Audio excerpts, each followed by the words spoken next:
Assalamualaikum warahmatullahi wabarakatuh. Innal hamdalillah nahmaduhu wa nasta'inuhu wa nastaghfiruh wa na'udzu billahi min syururi anfusina wa min sayyiati a'malina. May yahdihillahu fala mudilla lahu wa may yudlil fala hadiyalah. Asyhadu an la ilaha illallah wahdahu la syarika lah wa asyhadu anna Muhammadan 'abduhu wa rasuluh. Rabbi shrah li sadri wa yassir li amri wahlul 'uqdatam min lisani yafqahu qawli. Amma ba'du. Sahabat kurma yang dirahmati Allah, puasa Ramadan merupakan ibadah puasa yang diwajibkan kepada umat Islam, sehingga kita sebagai umat Islam diwajibkan untuk melaksanakan ibadah puasa ini selama sebulan penuh. Puasa merupakan ibadah untuk menahan diri dari segala sesuatu yang bisa membatalkan puasa, seperti makan dan minum, mulai dari terbit fajar hingga terbenam matahari, dengan memenuhi syarat dan rukun tertentu. Nah, dalam puasa ini ada syarat sah dan ada syarat wajib. Adapun syarat wajib merupakan syarat yang harus dipenuhi oleh seseorang sebelum melaksanakan ibadah tertentu. Jika seseorang tersebut tidak memenuhi syarat wajib puasa ini, maka gugurlah tuntutan kewajiban melaksanakan ibadah puasa tersebut. Lalu apa saja syarat wajib puasa ini? Dalam kitab Durusul Fiqhiyah disebutkan bahwa yajibus shaumu ala kulli muslimin balighin aqilin qadirin tahirin.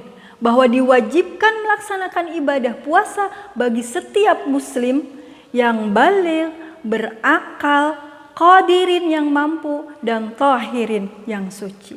Yang pertama adalah syarat wajibnya puasa itu adalah ia seorang muslim, ia beragama Islam. Maka bagi seseorang yang tidak beragama Islam, tentu mereka tidak punya kewajiban untuk melaksanakan ibadah puasa ini. Kewajiban puasa ini secara mutlak sudah termaktub dalam Al-Quran, Quran Surat Al-Baqarah ayat 183. A'udzubillahi minasyaitonirrajim. Bismillahirrahmanirrahim. Ya ayyuhalladzina amanu kutiba alaikumusyamu kama kutiba alal ladzina min qablikum la'allakum tattaqun. Hai orang-orang yang beriman, diwajibkan atas kamu berpuasa sebagaimana diwajibkan atas orang-orang sebelum kamu agar kamu bertakwa. Jelaslah bahwa di sini kewajiban itu hanya diberikan kepada orang-orang yang beriman, orang-orang muslim. Nah, selain itu, melaksanakan ibadah puasa Ramadan ini adalah juga merupakan ibadah yang wajib dilakukan, menjadi keharusan seseorang karena ini menjadi salah satu rukun Islam. Sehingga pelaksanaannya menjadi wajib bagi umat Islam. Adapun syarat yang kedua adalah baligh. Nah, apa itu baligh? Baligh ini adalah bagi laki-laki ketika ia sudah bermimpi jima atau pernah keluar air mani dari kemaluannya, baik dalam keadaan tidur ataupun terjaga. Sedangkan bagi perempuan adalah ketika ia sudah haid, dan batas minimal haid ini adalah 9 tahun. Namun ketika dia belum pernah mimpi jima atau belum mengeluarkan darah haid, maka batas minimal dikatakan dia sudah baligh adalah ketika ia berusia 15 tahun dari usia kelahirannya. Anak kecil yang belum baligh, maka mereka tidak punya kewajiban untuk berpuasa. Namun walaupun demikian, bagi anak-anak yang belum baligh ini, apalagi mereka sudah mumayyiz, sudah bisa membedakan mana yang baik dan yang buruk, maka kita sebagai orang tua punya kewajiban untuk mengajarkan kepada mereka untuk belajar berpuasa sejak dini, supaya mereka terbiasa untuk melaksanakannya ketika mereka sudah dewasa kelak. Sehingga mereka juga tidak meremehkan kewajiban syariat puasa ini. Adapun syarat yang ketiga dari syarat wajib puasa ini adalah aqilun, yaitu ketika ia memiliki akal yang sempurna dan sehat. Ia tidak gila, baik gila karena cacat mental ataupun gila disebabkan mabuk. Sehingga ketika seseorang, walaupun dia sudah seorang muslim, dia sudah baligh, namun dalam keadaan tidak sadar, dalam keadaan mabuk atau cacat mental atau gila, maka ia tidak terkena kewajiban untuk menjalankan ibadah puasa ini.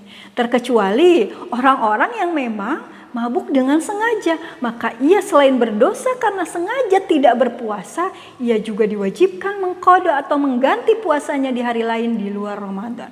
Sebagaimana Rasulullah Shallallahu Alaihi Wasallam bersabda, "Rufi'al qalamu an salasin, anin naimi hatta yastayqidha, wa anil majnuni hatta yufiqa, wa anis sabiyyi hatta yablugha." Yang artinya ada 3 golongan yang tidak terkena hukum syar'i, di mana ketiga golongan ini adalah yang pertama orang yang tidur sampai ia terbangun, yang kedua itu orang yang gila sampai ia sembuh, dan yang ketiga adalah anak-anak sampai ia balik. Baik sahabat kurma yang dirahmati Allah, syarat wajib puasa selanjutnya adalah qadirin, yakni al-qudratu ala saumi, kuat dalam menjalankan ibadah puasa. Jadi selain ia muslim, kemudian balik dan berakal sehat, maka seseorang juga harus mampu atau kuat dalam menjalankan ibadah puasanya. Artinya apabila ia tidak mampu dalam melaksanakan kewajiban ibadah puasa ini, maka ia diwajibkan menggantinya di bulan berikutnya atau membayar fidyah. Selain itu juga apabila seseorang sedang dalam menempuh perjalanan jauh atau sebagai musafir, maka ada keringanan, ada rukhsah yang diberikan Allah dalam menjalankan kewajiban puasa ini. Artinya ia tidak wajib menjalankan puasa, ia boleh tidak berpuasa. Namun tentu apabila seorang musafir ini masih kuat dan mampu melaksanakan puasa dalam perjalanannya ini, itu lebih baik daripada ia membatalkan puasanya. Dan tentu apabila seorang musafir ini tidak kuat berpuasa, maka membatalkan puasa itu lebih utama daripada menahannya. Sebagaimana difirmankan Allah, A'udzubillahi minasyaitonirrajim, Bismillahirrahmanirrahim. Faman kana minkum maridan aw ala safarin fa'iddatun min ayyamin ukhra. Wa 'alal ladzina yutiqunahu fidyatun ta'amu miskin. Faman tatawwa'a khairan fahuwa khairul lah. Wa an tasumu khairul lakum in kuntum ta'lamun.